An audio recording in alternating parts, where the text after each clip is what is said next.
So help me God, I don't know what to do. There's a new Final Fantasy XIV expansion. I still haven't played the base game yet.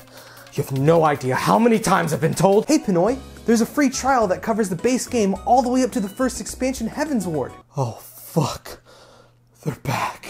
It's showtime! Well, goddamn, Yoshi P is back at it again with Endwalker, the next major expansion for Final Fantasy XIV. Featuring 2 new jobs, one of them being a new healer, the Sage, new areas, new story. What's not to love about it? The trailer was fantastic as well, and I'm smelling some Final Fantasy IV from this Cecil Harvey-ass Dark Knight the Paladin shit on the motherfucking moon. on top of this, Square Enix announced the game will be coming to the PlayStation 5, with beta testing beginning on April 13th. If you have a PS4, the upgrade to the PS5 version is completely free. You guys know I love my Final Fantasies, but you also know I'm an honest man. The year is 2021, I'm now 25 years old, and I've finally achieved my ultimate goal, a content creator on YouTube and Twitch. Okay, sometimes I'm a goddamn liar. I would love to get into FF14, especially after hearing about Yoshi P's involvement with 16. I just want to see what he and his team did with this game to get an idea for how incredible 16 will become. I've said this before, but Yoshi P is one of the most dedicated and emotionally invested directors I've ever seen. If, for whatever reason, you still haven't seen NoClip's documentary on how he brought FF14 from the dead, please go watch it. It is jaw-dropping. That being said, while I love my long games, I'm always short on time. It's a terrible excuse, I know, but I don't want a subscription to be sitting there every month when I'm not putting that much time into the game to begin with. I also don't want to be incentivized to play just because I'm paying for it. And I know the free trial is a lot of content. In fact, if you're interested in the game at all, I suggest you go and try it. The free trial has like 200 plus hours of content for free. There's really no reason not to try it. The only reason I haven't, again, shitty excuse, is because I simply just don't want to pressure myself into going, dude, you hit 60? Bro, Stormblood is right there. You gotta drop the money, man. You gotta drop the money, dude. Take it! Oh, shit. Silent Hill feels like it's been forgotten, and I don't like that at all.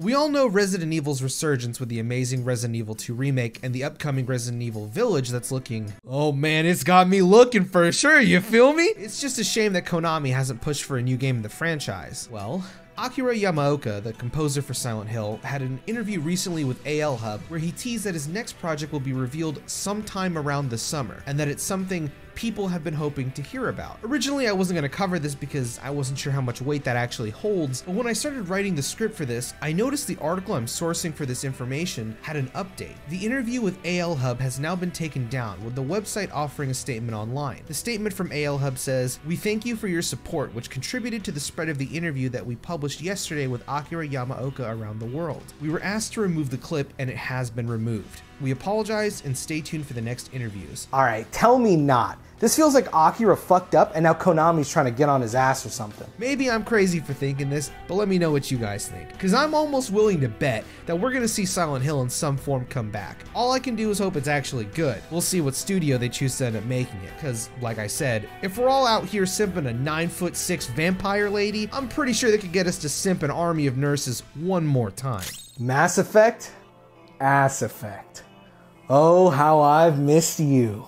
Commander Shepard is back with the Mass Effect Legendary Edition, a remastered trilogy bringing all 3 games into glorious 4K Ultra HD, as well as some balance adjustments to weapons and controls in Mass Effect 1. I remember snooping around GameStop back in high school and coming across Mass Effect 2, seeing Miss Miranda and copping that bad boy with no regrets. Yeah, that's right. I'm a Coomer. I eventually went back and played the first one and obviously the third, although I've never thought that Mass Effect 1 ever played very well, despite the really engaging narrative it had, so I'm glad to see that it's been updated. Sorry Mako lovers, but I couldn't stand using that thing. I doubt it'll play anywhere near as good as 2 or 3 since they didn't go for a full-scale remake, but I'm excited to check this out. Maybe they'll throw in a teaser for the next Mass Effect game in here since they did announce it at the Game Awards, and that is definitely Liara, but I'm not holding out any hope for it. God of War received its PlayStation 5 update, and man, I actually want to dive back into this game again. Upgrades like 60 FPS 4K has gotten me drooling over the thought of playing it one more time. So what do you think? Can you see my pores? Damn, this shit good. I should mention if you have PlayStation Plus, you actually already own God of War since it comes with the PlayStation Collection, which is a bunch of games given to PS Plus members. So go download that shit. Experience the smooth ASMR of Kratos saying boy 4,837 times. Get in the boat, boy. Boy, this way, boy. Slow down, boy. Boy, look at me, boy. Inside, boy. Judgement by RGG Studio, the guys behind Yakuza, is coming to PS5, which is a game I've had my eye on for a while. I know last week I said I own the whole Yakuza series, but this is a spin-off, isn't it? Someone correct me on that. I do remember this being the first Yakuza game that has a dub though, and you know me, I love my dubs. Don't look at the comments now if you're watching. Either they're all flaming me, or there's a sub versus dub war, and that shit gets even more heated than a fucking waifu war. Protect yourselves, everyone. She has no personality. She's like a fucking robot. At least I wouldn't nut in a fucking hospital bed, weirdo. Ys 9 was released recently, and since I love my JRPGs, I feel like I have to bring awareness to this. Unsurprisingly, I haven't played the Ys series myself, but I just bought Ys Origins for my Switch, and I do plan to get Lacrimosa of Dana at some point. Reviews have been pretty favorable for this, so if you're itching to play a new JRPG and you don't want to wait for Persona 5 Strikers, why not take a crack at this? Now, I love my fighting games. So you bet your ass my eyes turned blood red at the sight of my man, scratch that, Masahiro Sakurai's man, Mr. Iori Yagami's trailer for the upcoming KOF 15. The earlier trailers were pretty rough with cuts between every normal, but they were getting progressively better, and man, this trailer was so dope. The music was perfect, and man, his super?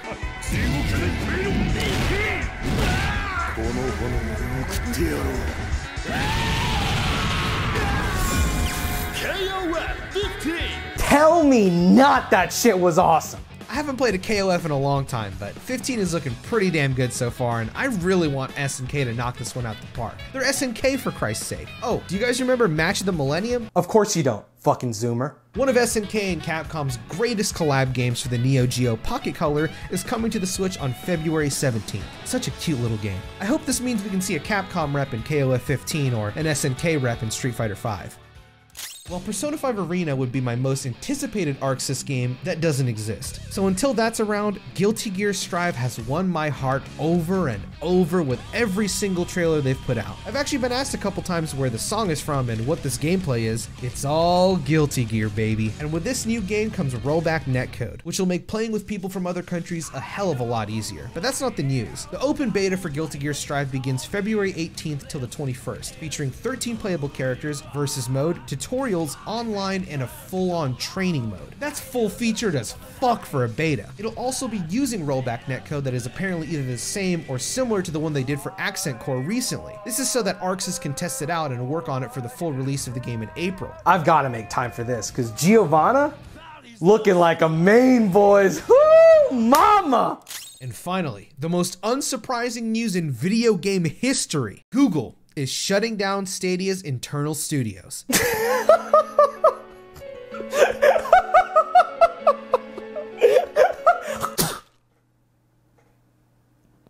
I didn't buy this.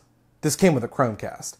As far as myself, I beat the hardest challenge in Final Fantasy VII Remake on hard mode on my first fucking try, baby. I took a picture of that shit, and let me tell you, that was fun as fuck. I seriously love that game's combat so damn much. My poo-poo game is currently Super Mario Sunshine, which I'm still enjoying so far. And I asked a little while ago if you guys thought SMT5 was gonna get delayed into next year. I'm kinda surprised how even the votes went, not gonna lie. A lot of you guys clearly have some hope for this one. I'm still going back and forth on it, but I guess we'll see at the SMT concert in March, huh? That's it for your video gamer news this week, everyone. Does Endwalker look interesting enough for you to start that behemoth of a game? Do you think Silent Hill is gonna come back? And if it does, who do you think is going to develop it? Let me know in the comments. With that being said, thank you all for watching this video. Leave a like if you enjoyed it, leave a dislike if you didn't. Be sure to check out my second channel for stream highlights and playthroughs. God bless you all, and I will see you next time.